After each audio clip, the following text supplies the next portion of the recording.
Hi, I'm Steve DeBartolomeo, and I am the owner of a couple of Bromic 3000 watt heaters. I had them installed by an electrician who I can no longer get a hold of, so I'm going to be the guy doing the troubleshooting. I'm qualified in the sense that I'm an electrical engineer with 2 degrees, so I know my way around a voltmeter and circuits and everything. So let's start the show. I'll show you what I got. All right, here you can see a gazebo that was built about 1995. Originally it had a hot tub. We decided once the kids grew up that we didn't want a hot tub anymore, and we covered up the hot tub area with wood. And we like to sit out here, but it's cold in the evening in Santa Cruz. We're a block from the ocean. So we had a contractor come in and install 2 Bromic heaters. These are 3000 watt heaters. You can see one there over the center of the gazebo, and then you can see one over on this side. The idea is that they should heat up the guests that are sitting around this table. Our problem is that this heater here does not heat up at all. It gets slightly warm for some seconds, maybe 30 seconds, and then it seems to actually turn off, or it gets so little current that it's not warm at all. We'll look at that in detail later. The power starts from my house and goes into the garage into a sub panel, which you can't see. It's on the other side of that wall. And then there's 2 30 amp breakers that feed this outside box. And this box was originally intended for the hot tub. And we can open up the box. I have some pictures of the inside, but those are actually 2 30 amp GFCI breakers. That should give us enough power at 240 volts to power 2 3000 watt heaters. So the remote control is mounted on this post. We're under the roof now. And I'm going to turn on the top heater here. Just press that. You can see the light goes on. And now we're going to come back over here, and we're going to stand under the heater. Let's zoom in if we can. And we're going to wait for it to heat up. So let's count from now. Let's say this is 0 seconds. I can already feel the heat on me. It's getting warmer. So now we're past 30 seconds. I'm feeling the heat on my forehead. It's pretty warm there. It's not burning hot yet. Okay, and you can actually see now some of the red glow. Okay. Anyway, this guy seems to be doing okay, and I'm going to switch him off now.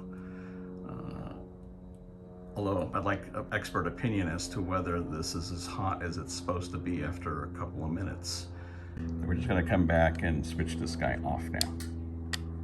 And he's off. Good. Now we're going to repeat the same thing with the bad heater. We're going to switch him on.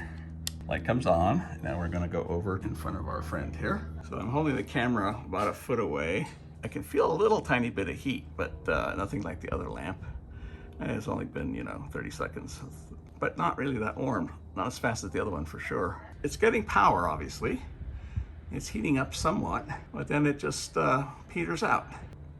Now it's been about almost a minute, and you see I can still touch the grill. I'm not supposed to be able to do that, I don't think. That ain't right.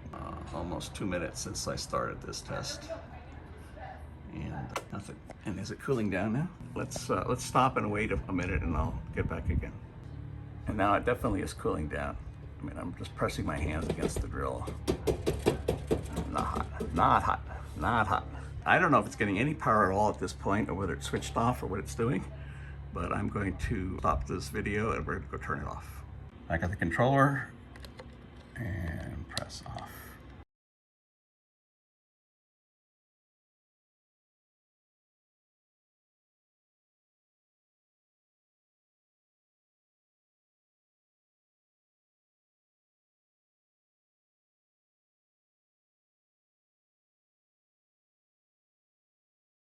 Okay, I have rigged up a little clamp for my iPhone, and let's look at our input power here. Let's have a look there. It says 244 volts. That's a good number. I'm going to turn on the good unit, which is this guy. This is the good unit.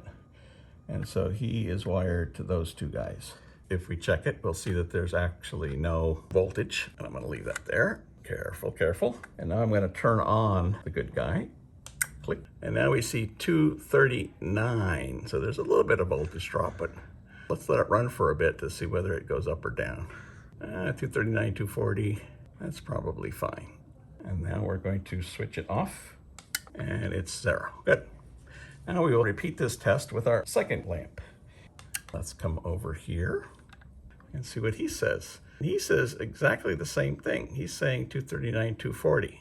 Now, since he kind of crapped out after a minute or two, I'm going to hang on to this for a minute or two and see whether there's a voltage drop. Oh, did you hear that click? And he went to 0. Something in this controller decided to click off. And we didn't see any low voltage or anything like that. It just clicked off. So I'm going to run an experiment. I'm going to switch the 2 lamps and see whether it's in the lamp or it's in the controller doing that. It could be this channel of the controller that's not behaving for some reason, or it could be that lamp is funky. So we're going to find out. Before I do that, I'm going to go to the breaker and switch off the power. All right, I have turned off the power, and let's verify it's really off by plugging into the 220, and you see it's 0. All right, so it looks like black's on the right, white's on the left.